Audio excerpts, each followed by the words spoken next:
क्या नाम है आपका? मेरा नाम मोहम्मद आरिफ खान है। क्या आरिफ जी बताइए कि जो फैसला है क्या किस नजरिए से देखते हो और क्या कहेंगे? नज़रिया क्या है इसमें, तो देखना सिर्फ इतना है, खैर मकदम करना है, इस्तकबाल करना है और बाहें फैलाकर उन्हें गले लगाना है।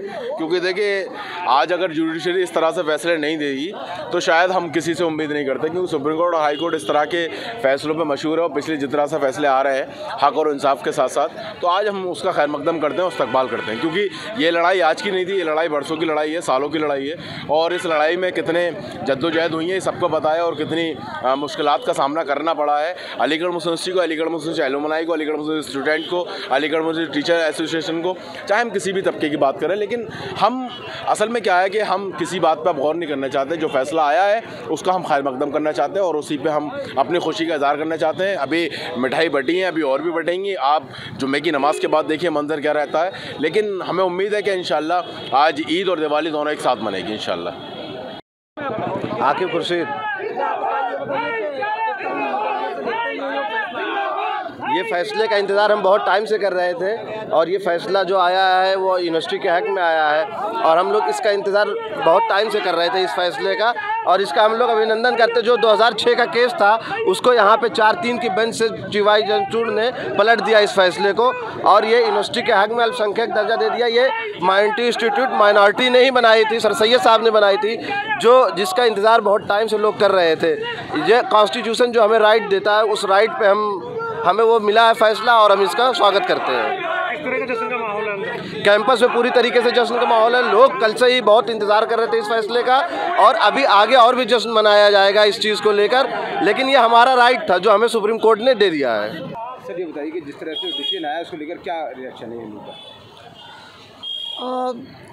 सबसे पहली चीज़ तो ये कहूँ कि जैसे आपने इसको देखा है टीवी पे, मैंने भी टीवी पे देखा है कि तो सारी चीज़ें नहीं इसमें पढ़ी हैं, बहुत बड़ा डॉक्यूमेंट है, लेकिन जैसा उसमें पढ़ा गया तो उससे हम इस डिसीजन को हम इस वेलकम करते हैं और इसको हम एक्सेप्ट करते हैं विद ऑल ह्यूमिलिटी।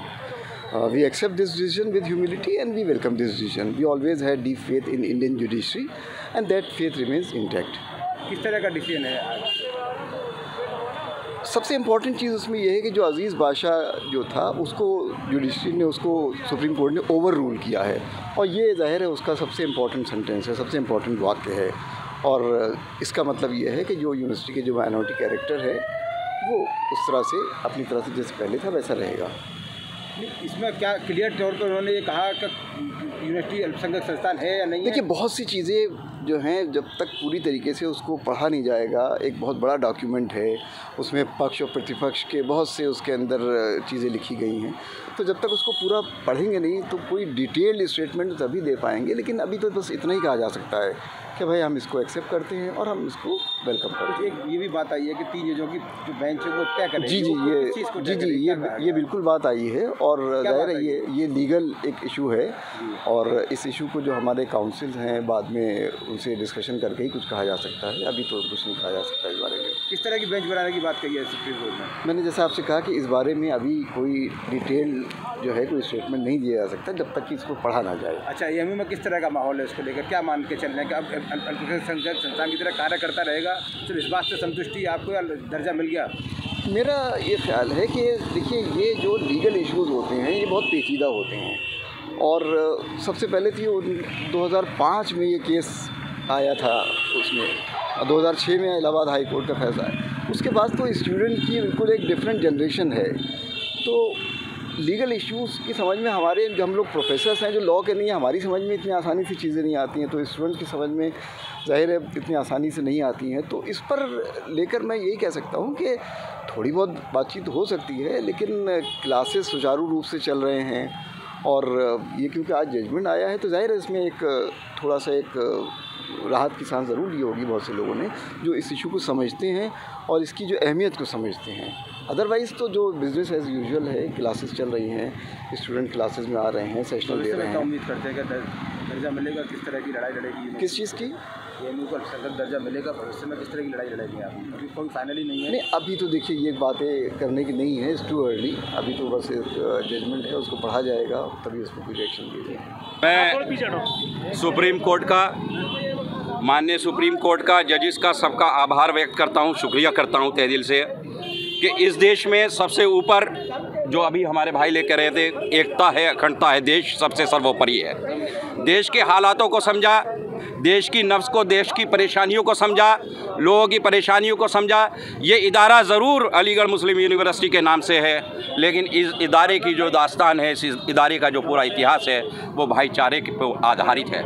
इस इदारे ने कभी अपनी लाइन को, उस लाइन को जो सबक सर सैयद साहब ने दिया था, कभी खोया नहीं, कभी भुलाया नहीं। सर सैयद साहब ने कहा था कि ये अलीगढ़ मुस्लिम यूनिवर्सिटी, ये देश, ये मुल्क ऐसा है जैसे एक दुल्हन की दो आंखें, हिंदू और मुसलमान, उसमें सारी लोग आते हैं। इस एक को भी बिगड़ने मत देना। अगर एक का भी रूप बिगड़ा तो दुल्हन का रूप यानी कि इस देश का रूप बदल जाएगा। ये इदारा बनाया गया उस ज़माने में, और इदारे बनते रहने चाहिए। माइनॉरिटी, मेजॉरिटी, सबके इदारे, तालीमी इदारे, हॉस्पिटल्स, ये तो हमारी प्राइमरी चीज़ें हैं जो होनी चाहिए। ये इदारा तो महज एक और इदारे होने चाहिए थे। और मुझे यकीन है मोदी राज में, मोदी जी के राज में, जिन्होंने शिक्षा और स्वास्थ्य के ऊपर आगे बढ़कर के काम किया है, तो यकीनन ये एक इदारा एक नहीं रहेगा। ऐसे माइनॉरिटी के 10 इदारे माननीय मोदी जी की अगुवाई में ज़रूर खुलेंगे।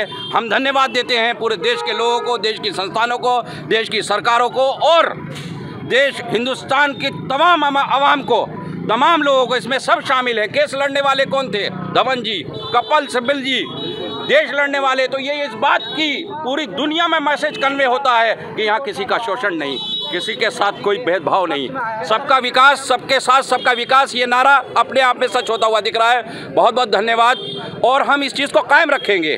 जब तक हम कायम रहेंगे, हम इस चीज़ को कायम रखेंगे कि हमारी मोहब्बतें कभी ना मिटें। मेरा नाम मोहम्मद आज़म है, मैं एक्स कोर्ट मेंबर हूँ इस यूनिवर्सिटी का, और मैं गर्व करता हूँ कि मैं इस इदारे में हूँ, जिस इदारे के लिए माननीय मोदी जी ने कहा ये एक इदारा नहीं, ये एक यूनिवर्सिटी नहीं, ये एक मिनी इंडिया है। यहाँ पर वो तहजीब, गंगा जमुना से तहजीब देखने को मिलती है। मैं फिर से उनका धन्यवाद करता हूँ, क्योंकि ऐसी डायलॉग डिलीवरी पहले प्रधानमंत्री की आई है आज़ादी के बाद। बहुत बहुत धन्यवाद माननीय मोदी जी। अगर आपके चैनल से हमारी आवाज़ पहुँचे, आप गरीबों का लीडर है, आज आपने साबित कर दिया, और माननीय न्यायालय का बहुत बहुत शुक्रिया। For exclusive and insightful videos, subscribe to our new channel ABP Live Premium.